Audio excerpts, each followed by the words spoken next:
Hello, my name is Darren Thomas and I am the Director of Educational Research Techniques. In this video, we're going to be going over another differentiation rule. I guess it's not really a differentiation rule, but we're going to be going over something called the chain rule, which is a rule for knowing when to apply other rules when you're trying to, of course, find derivatives of functions. So let's go ahead and get started. So we're going to start with an example and then I will go back and I will do the theory or show you the actual rule in a second. So there we go. All right, so imagine that we have the following function. We have h of x equals sine of x to the third. Now, we've never really seen anything like this in the prior videos. Before, we've had it where two functions are multiplied against each other, so f of x multiplied by g of x, and of course you can use the product rule for this one. We've also had it where you had to divide like this, and this is the quotient rule. We've seen stuff like this, but what we have now in this example is something of a nested function. So you have sine of x, and then inside the sine of x you have x to the third. So we have two functions going on, but one is embedded inside the other. This calls for a slightly different technique. And so what I'm going to do now is I'm going to just solve this, and then like I said previously, I'm going to go back and try to explain the details. So what I'm going to do is as follows. I have two functions here.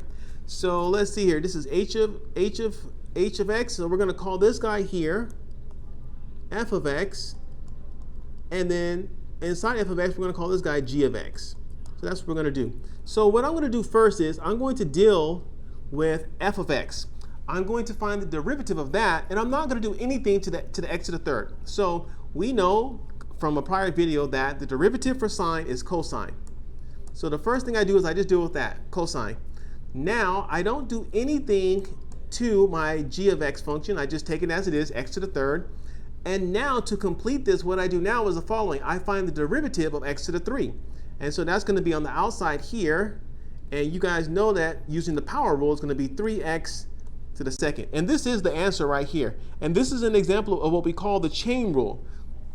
And that what you're doing is that you're dealing with the different functions in order, in a chain, if you will. So first I dealt with this guy, and then I dealt with this guy as an example here.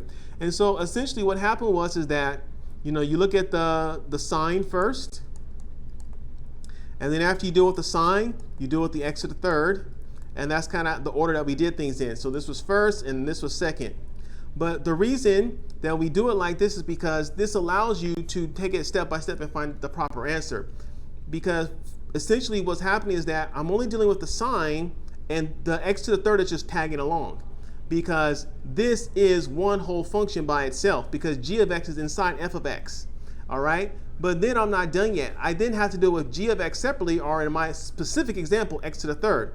And so I deal with him separately, and I put him outside the function, if you will. That's kind of how it works out. So if we had to try to show you what this looks like in terms of just an abstract idea, it'll look something like as follows. So if I have the following, if I have h of x is going to be equal to f on the outside, and then inside we have g x, like so. Oh yeah, like that. Correct. So this is what we're going to have there. And so if we want to find the derivative, if you will, it's going to look something kind of like this. You're going to have the derivative of h of x is going to equal the derivative of f g of x, like so, and then the derivative of g of x on the outside like this. And so another way to write this, if you will, please be patient with me. Let's see here, try this color, is if I do the following. So if I want to do f of g of x, and I want the derivative of that, it'll be something as follows. It'll be f derivative, you've seen this before, g of x multiplied by the derivative of g of x, like so. And so essentially what's happening here is that I'm taking the g of x and just moving it right here, no changes. And then from there, I'm taking my g of x there and I'm doing that like so. That's kind of what makes it a chain. So now that we're familiar with the details on this, let's do one more example and see if we can have some success with this. So here's our example. We got g of x equals 2x to the third plus 2x to the 1, like that, and I'm going to put this inside brackets, 4 to the fourth power. Okay, so first thing is like, okay, what are my two functions here? So basically, all this right here, you know, we can call this, you know, f of x. I'm going to change this to, so to be consistent, I'm going to change this to h. So this right here is going to be my f of x right here, and this guy out here, this is going to be my g of x, if you will. Okay, so it's h of x. I just want to be consistent. So I need to, of course, deal with my f of x first. Excuse me. I want to deal with this guy out here, the g of x first. So I kind of wrote it backwards, but you get the point. So I bring this down to the front. This is product rule. Sorry about the confusion.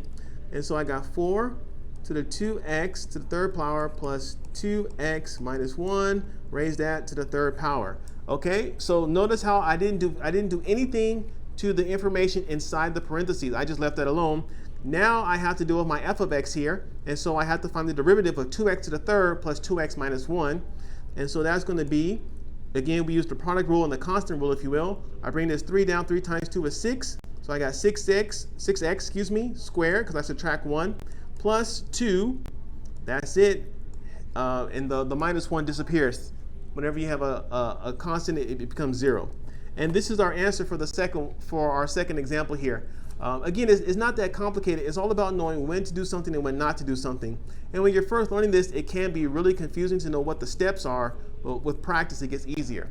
So let me go back and kind of recap what we talked about and wrap up the video.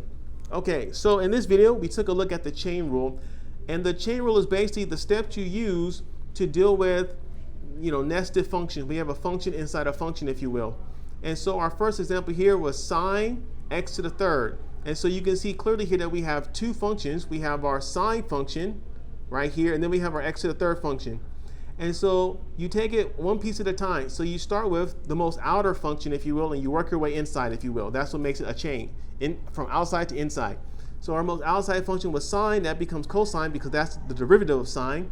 And then we don't do anything to our second guy here. And then with the second guy, he comes out here, you calculate the derivative of him on the outside like this.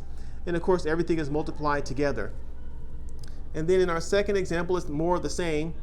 Basically this time, the exponent here is our most outside function, so he goes first. We find the derivative of that using, of course, the exponent power rule, The inside function stayed the same. You can see right here is the same as up top. And then we find the derivative for the inner function and move that to the outside. So this is where you can start doing things that are way more complicated and more fascinating when it comes to derivatives, but that is for a video at another time. So my name is Darren Thomas. I am the Director of Educational Research Techniques. Thank you for watching and take care.